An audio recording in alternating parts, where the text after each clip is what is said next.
espiritong hinahanap ng bawat Pilipino. Yung hindi sumusuko. Handa na ba kayo na awitin ng buhos na ulan?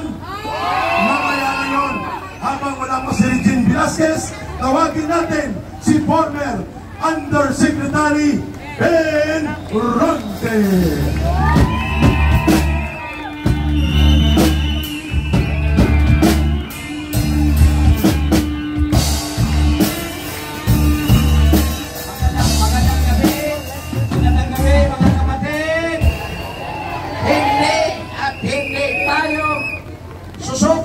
Please sit down, palihog lang.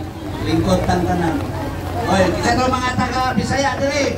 Plus kamot. Ako mga kaigsuunan, mga Bisaya. Maayong gabi kanilang tanan. Palihog lingkod ta mga Bisaya. No, mga maisog kaayong tao sa Mindanao, ang Bisaya. Ang tayo po ay nandito na doon sa KOGC, 12 days na tayo, di ba? 12 days na hindi tayo sumusuko, hindi tayo natitinag, at pinagabang natin ang karapatan ng taong bayan, lalo na ang karapatan ng Kingdom of Jesus Christ. At dito po, nakikisama tayo sa mga kapatid sa Davao, sa Liwasang Bonifacio. 9 days na ang ating sakripisyo makipaglaban sa isang adiktador, bangag at walang utak, bagayo na Pangulo, Bongbong Marcos! Mga kapatid, marami po ang magbigay sana nang pupunta dito sa Liwasan. Ngunit sabi nila, bagyo daw, no? So, pero sa puso nila, sinubaybayan nila tayo at nagre-react sila sa mga social media na sila po'y sa atin nakikiramay at tumutulong sila sa mga panalangin at doon sa social media, kinondinan nila ang bangag na presidente na walang utak, walang pananaw sa taong bayan. Ito po, pag-usapan natin yung arrest warrant. Kasi I have talked with so many lawyers and we discussed about the legal issues on what happened to the kingdom and its missionaries inside yung mga tao sa loob. According to the legal expert, ang arrest warrant, isang araw lang yan, ang bisa niyan. Pag pumunta ka sa lugar na wala kang nakita sa subject na inyong hinanap, iuwi mo yan. Doon sa nag-issue niyan, buwis na nag-issue, iuwi mo yan. At yan ay papalitan ng alias warrant. Tapos, yung alias warrant na yan, siyempre, nag-continue ang paghanap, everywhere, anywhere. Pero, ang importante, hindi na nila halugugin ang lugar ng KOGC. Kasi, yun lang ang bisa noon, isang araw. Pero bakit humantong sa ilang araw na andon pa rin sila at hindi sila umalis? Bakit?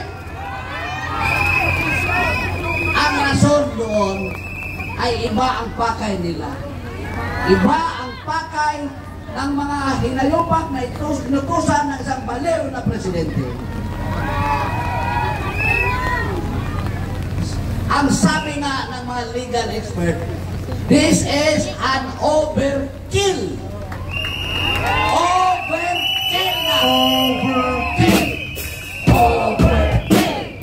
Overkill! Overkill! Overkill! Overkill!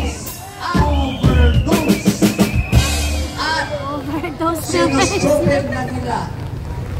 Sinusuper na ni Bongbong Marcos ang political and civil rights ng mga tao sa loob ng kingdom. Kaya nga marami na ang nagsimpatiya sa atin at nanawagan na sila. In fact, magpapasalamat tayo sa Senado, sa komite ni Senator Coco Pimentel on Committee on Justice dahil ngayong Friday pupunta ang Committee on Justice sa KODC para imbestigahan ang marahas. Pupunta sila sa Friday para imbestigahan ang totoong nangyayari. Dahil ang sabi ng King of Fake News, wala daw ginawa doon, walang baril at walang tear gas. Yan ang sabi ng King of Fake News, si Bongbong Marcos, bangag, baliw, adik! Bongbong Marcos, sinungaling! Si Bongbong Marcos, sinungaling! Bongbong Marcos, sinungaling!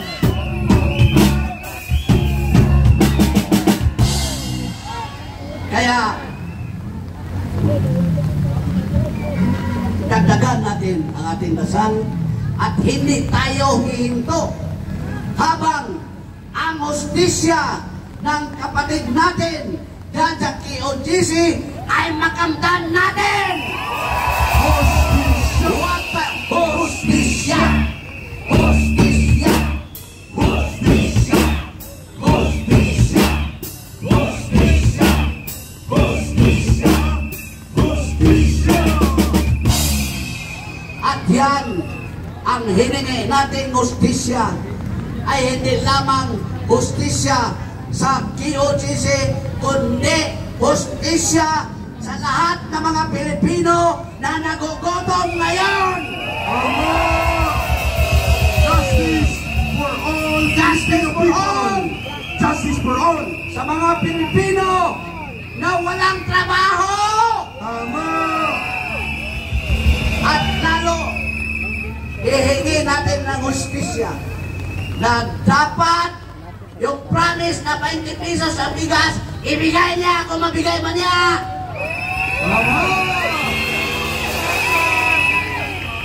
Mga kapatid, meron akong i-reveal sa inyo. Bakit interesado na sakupin ng bangag na presidente at ito'y tutulan natin ang kingdom?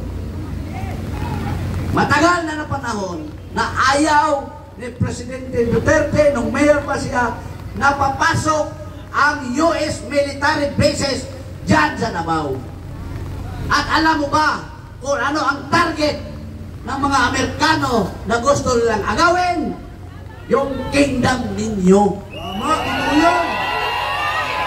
Gusto silang pumasok dahil ang kingdom malapit sa airport, doon gawin nilang US Air Base.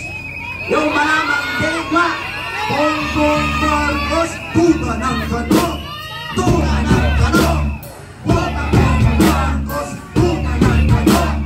Tuta ng kano! Tuta ng kano! Bongbong Marcos, tuta ng kano! Tuta ng kano! Tuta ng kano! Kaya gusto nila na lipulin ang mga Duterte dahil ang mga Duterte lang ang hadlang sa plano ng mga Amerikano na magtayo sa US bases.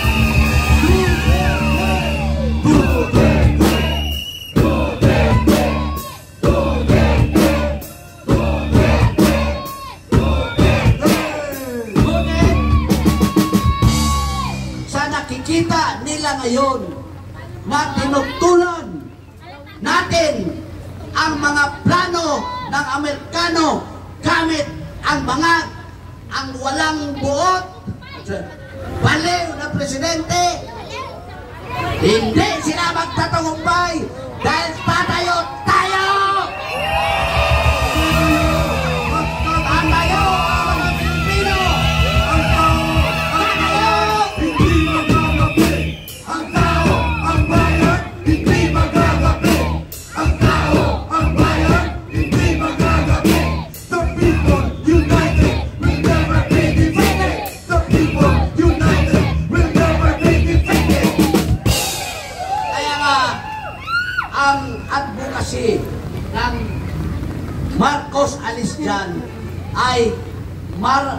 mamamayang ayaw ng digmaan. Yan, mad. Mamamayang ayaw ng digmaan. Kasi nakikita natin sa Ukraine ang hindi magandang nangyayari sa mga tao doon na mamatay. It is a genocide. So anong mangyari sa race ng Filipino race? Mabubura tayo sa mapa sa kalibutan, no? Sa mundo. Ha? So, tutulan natin ito. Yung mga nuclear na dito na nilagay ng Amerikano sa pahintulot ng bangag na Presidente andun dito, isa lang ang makapapigil dyan. Ibababa natin sa Malacanang si Bongbong Marcos!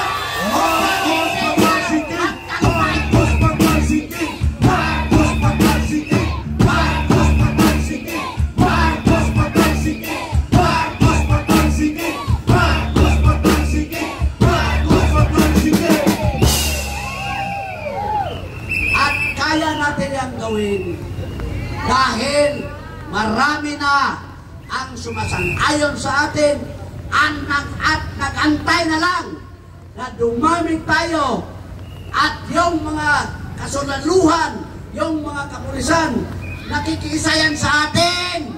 So damihan pa natin ang ating pagtitindig.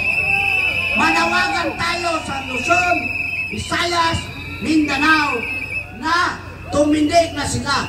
Marami din nagsabi, ano lang muna kami, Yusek, tago muna kami ngayon.